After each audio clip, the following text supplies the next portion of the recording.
మనం ఆశపడాలి కానీ అందరిదే ఉంది, మనం అనుకోవాలి కానీ అవనిదే ఉంది, కోరుకోవాలి కానీ కానిదే ఉంది, శాసించాలి కానీ సాధించలేనిది ఉంటుందా?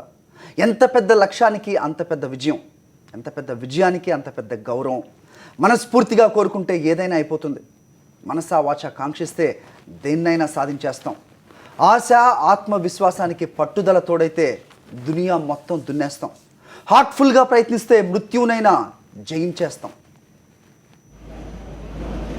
మొత్తానికి విజయం సాధించారు. యశోద హాస్పిటల్ వైద్యులు విజయవంతంగా గుండె మార్పిడి ఆపరేషన్ పూర్తి చేశారు. బెంగళూరు నుంచి సికింద్రాబాద్ కు ఆగ మేఘాల మీద తీసుకొచ్చిన గుండె హార్ట్ఫుల్ గా పనిచేసింది.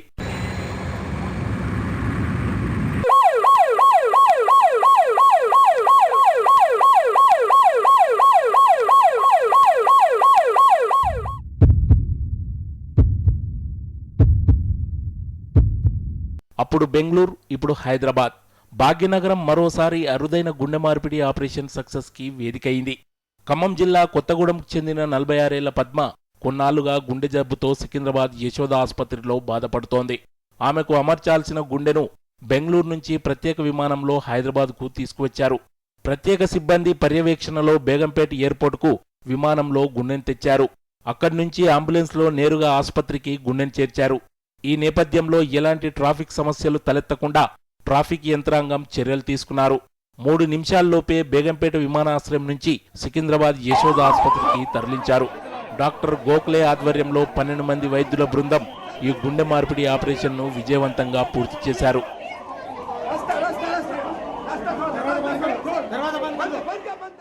మా డాక్టర్ బృందం 5 డాక్టర్ బృందం ఇక్కడ నుండి బెంగళూరుకి వెళ్ళి అక్కడి నుండి గుండెను 2 గంటల్లో ఇక్కడ తీసుకురావడం జరిగింది. దీనికి police commissioner of Bengaluru, airport authority Bengaluru, Begumpet authorities, airport authorities and మన హైదరాబాద్ పోలీస్ కమిషనర్ సిబ్బంది అందరూ కూడా మాకు సహాయ సహకారాలు అందించారు.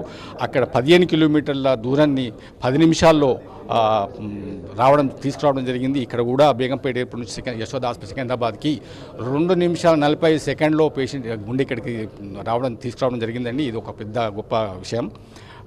వేరే స్టేట్ నుంచి ఇంత తక్కువ సమయంలో ఇక్కడికి తీసుకొచ్చి గుండె మార్పిడికి అనుకూలంగా జరపడం అనేది చాలా గొప్ప విషయం అని అనుకుంటున్నాము. ఇంతకీ పద్మకు అమరుస్తున్న గుండె ఎవరిదో తెలుసా? బెంగళూరుకు చెందిన 30 ఏళ్ల పండిట్ శివరాజ్ బాజేది. గత గురువారం అతడు రోడ్డు ప్రమాదానికి గురయ్యాడు. బెంగళూరులో విక్టోరియా ఆసుపత్రిలో చికిత్స పొందుతూ బ్రెయిన్ డెడ్ అయిన అతని హార్ట్ను అవయవదానం చేసేందుకు మృతుని బంధువులు అంగీకరించారు. దీంతో బెంగళూరులో ట్రాఫిక్ నిలిపేసి రిట్రైవల్ బాక్సులో గుండెను భద్రపరిచిన వైద్య నిపుణులు ప్రత్యేక విమానంలో హైదరాబాద్కు తీసుకువచ్చారు. హ్యాపీగా ఫీల్ అవుతాను, ఎందుకంటే ఆపరేషన్ చేసేటప్పుడు కూడా చాలా డౌట్ఫుల్, అంటే 85% సక్సెస్ రేట్ ఉంటుందని చెప్పారు. తర్వాత మళ్ళీ షుగర్ అవి ఉన్నాయి కాబట్టి కొంచెం భయంగానే ఉంటుందని చెప్పారు. అట్ లాస్ట్ మినిట్ కూడా అందరూ వచ్చేసి ఒక వీడియో రికార్డ్ చేసుకున్నారు చేయడానికి ఓకేనా కాదా అని. కానీ నాకు వరకు కూడా టెన్షన్ పడుతున్నాను. ఇప్పుడు సక్సెస్ అయిందని చెప్పారు, హ్యాపీగా ఫీల్ అవుతున్నాను.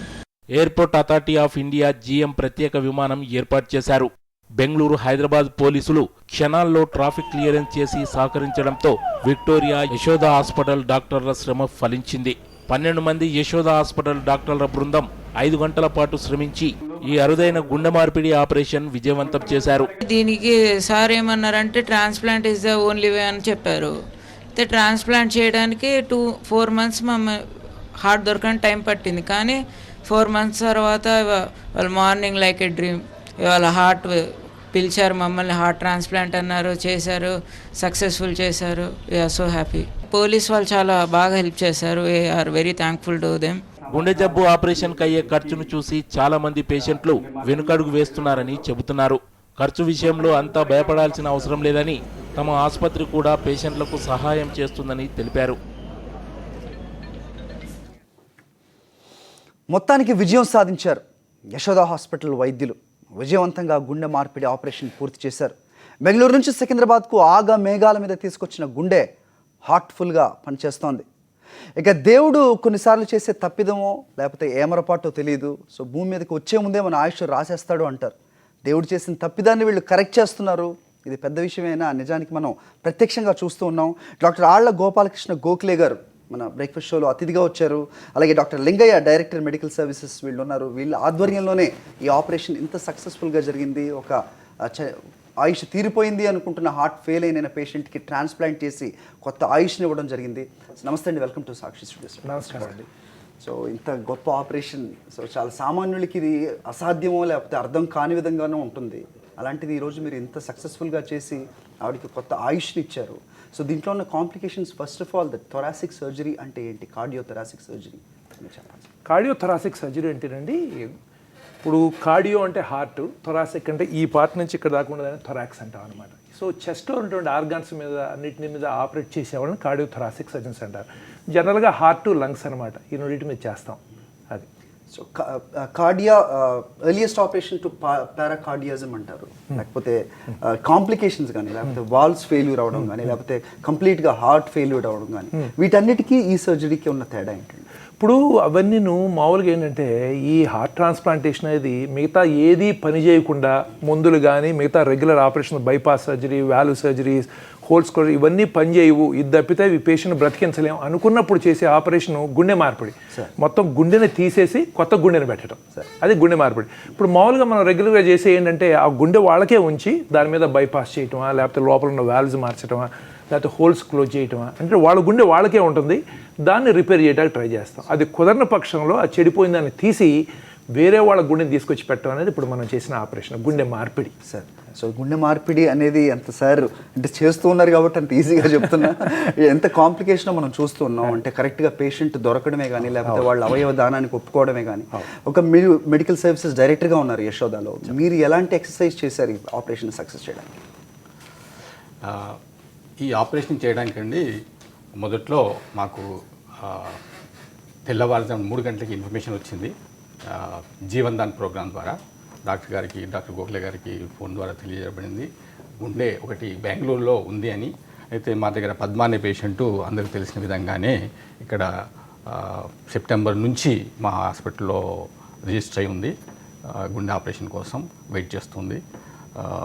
బెంగళూరు నుంచి మాకు ఇన్ఫర్మేషన్ రాగానే దాని గురించి ఎట్లా మనం ఆ గుండెని ఇక్కడ తీసుకురావాలి, what are the things we have to do అనేది కొంచెం పరీక్షించి ఇమ్మీడియట్గా చార్టెడ్ ప్లేన్ ఒకటి మాట్లాడుకోవడం, ఇక్కడ నుండి డాక్టర్ బృందాన్ని అక్కడికి పంపించడం, అక్కడ విక్టోరియా హాస్పిటల్ వాళ్ళతో మాట్లాడడం, అక్కడ నుంచి గుండెని ఇక్కడ తీసుకురావడం, అక్కడ పోలీస్ కమిషనరు, పోలీస్ సిబ్బందితో మాట్లాడడం, ఇవన్నీ కూడా ఇక్కడ airport authorities, Begumpet airport authority మాట్లాడడం, మళ్ళీ ఇక్కడ పోలీస్ కమిషనర్ వాళ్ళతో కూడా సహాయాన్ని తీసుకుని వీళ్ళందరి సహాయ సహకారాలతో గుండెను 2 గంటల్లో అక్కడ నుండి ఇక్కడ తీసుకొచ్చి గుండె మార్పిడి చేయడం అనేది ఒక గొప్ప విషయం. దీనికి అందరికీ కూడా ఒక టీం వరకు మొత్తం అందరూ కలిసి, మా హాస్పిటల్ సిబ్బంది కాకుండా, డాక్టర్ గోఖలే గారే కాకుండా పోలీస్ సిబ్బంది, ఎయిర్పోర్ట్ సిబ్బంది అందరూ కూడా సహాయం చేయడం వల్ల ఈ వీళ్ళ సహకారం లేనిదే ఇది సాధ్యం కాదు అనేది వీళ్ళందరి సహాయకాలతో మేము ఈ గొప్ప పనిని చేయగలిగాము. ఇది ఒక ఉదాహరణ. ఎందుకంటే ఇంత మటుకు మన ఆంధ్రప్రదేశ్లో కానీ, తెలంగాణలో కానీ వేరే రాష్ట్రం నుంచి గుండె తీసుకొచ్చి చేయడం అనేది జరగలేదు. ఇది మొట్టమొదటిసారి జరిగింది. ఇది ఒక ఉదాహరణ. ఇది ఒక ప్రెసిడెన్సీగా అంటే ఇలాంటి ఆపరేషన్స్ అంటే చాలా మందికి ఆశనైతే కలిగిస్తున్నాయి సార్. అంటే కంప్లీట్గా ఇంకా ఆశను వదులుకోవాలి, హార్ట్ పనిచేయట్లేదనే వాళ్ళకి ఇలాంటి కార్యక్రమం ఒకటి ఉంది. గుండె మార్పిడి కూడా ఇంత సాధ్యం అవుతుంది, వేరే ప్రదేశాల నుంచి కూడా తేవడం అనేది నిజంగా చాలా అద్భుతం అనే చెప్పాలి.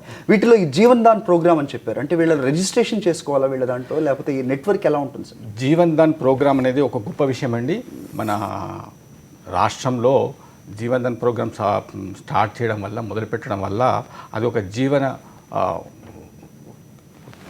ఒక వరంలాగా మనకు వచ్చేసిందండి. ఎందుకంటే ఇంతకుముందు ప్రతి హాస్పిటల్లో గుండె ఆపరేషన్లు కానీ, ఆర్గన్ ట్రాన్స్ప్లాంట్ గురించి కానీ, బ్రెయిన్ డెత్ అయితే ఇండివిజువల్గా ఎవరికి వాళ్ళే చేసేవాళ్ళు.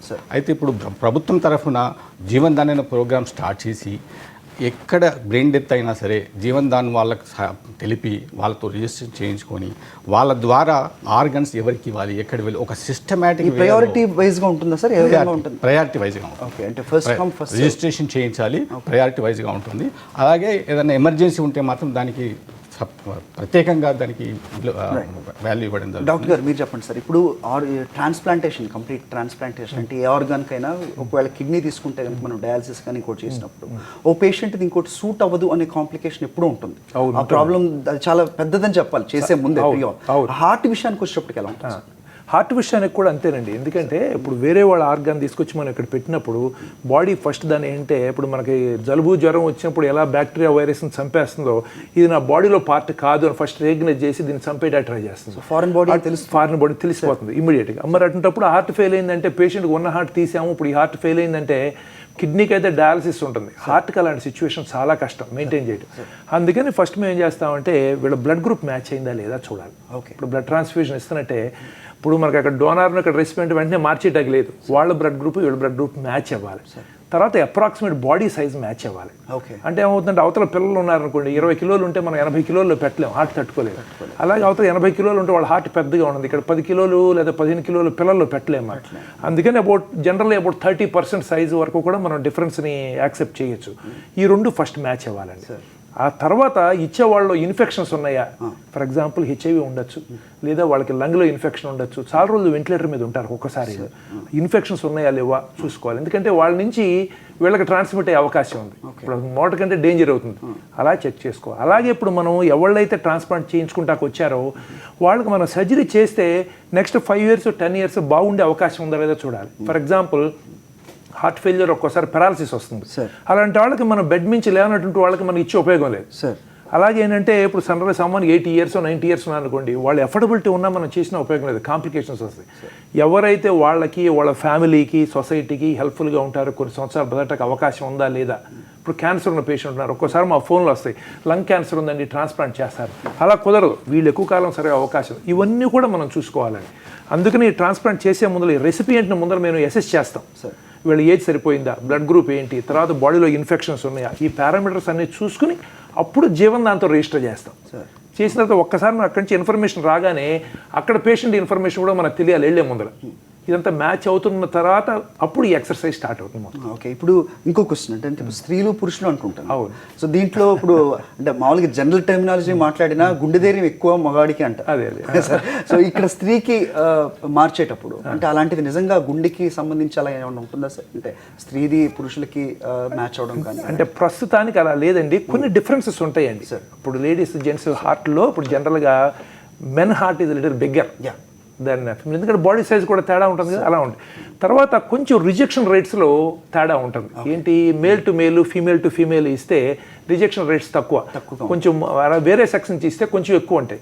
బట్ దెన్ ఏంటంటే మనం మెడిసిన్స్ మానిటర్ చేస్తాం కాబట్టి that is not a major issue. So minor difference are there but they are not significant as of now. Okay, so pre ఆప్కి తీసుకోవాల్సిన ఇవన్నీ జాగ్రత్తలు మీరు చెప్పారు. పోస్ట్ ఆపరేషన్ ఏమైనా ఉంటుంది? పోస్ట్ ఆపరేషన్ ఇప్పుడు గుండె మార్పిడి తర్వాత ఇప్పుడు మనం ఏ ఆపరేషన్ అయినా గుండెకి సంబంధించి వాల్వ్ చేసినా బైపాస్ చేసినా చాలా జాగ్రత్తలు తీసుకోవాలి. మార్పిడి తర్వాత ఇప్పుడు బాడీ రిజెక్ట్ చేయకూడదు, రిజెక్ట్ చేస్తే మళ్ళీ లైఫ్ రిస్క్ అవుతుంది, మనం ఎంత ఖర్చు పెట్టుకుని ఎంత శ్రమపడి. అందుకని డ్రగ్స్ ఇస్తాం, 3 రకాల డ్రగ్స్ ఇస్తాం, లైఫ్ లాంగ్ తీసుకోవాలి. వాళ్ళ గుండె అయినా ఊపిరితిత్తులైనా కిడ్నీ అయినా వారం రోజులు కూడా మానేయటానికి వీలేదు, మానేస్తే బాడీ వెంటనే రిజెక్ట్ చేస్తుంది. అందుకని వీళ్ళు డ్రగ్స్ తీసుకోవాలి. దీనికోసం రెగ్యులర్గా బ్లడ్ టెస్టులు చేసి మనం లెవెల్స్ సరిపోతున్నాయా లేదా చూసుకుంటాం అనమాట. తర్వాత ఈ డ్రగ్ డోసెస్ ఎక్కువ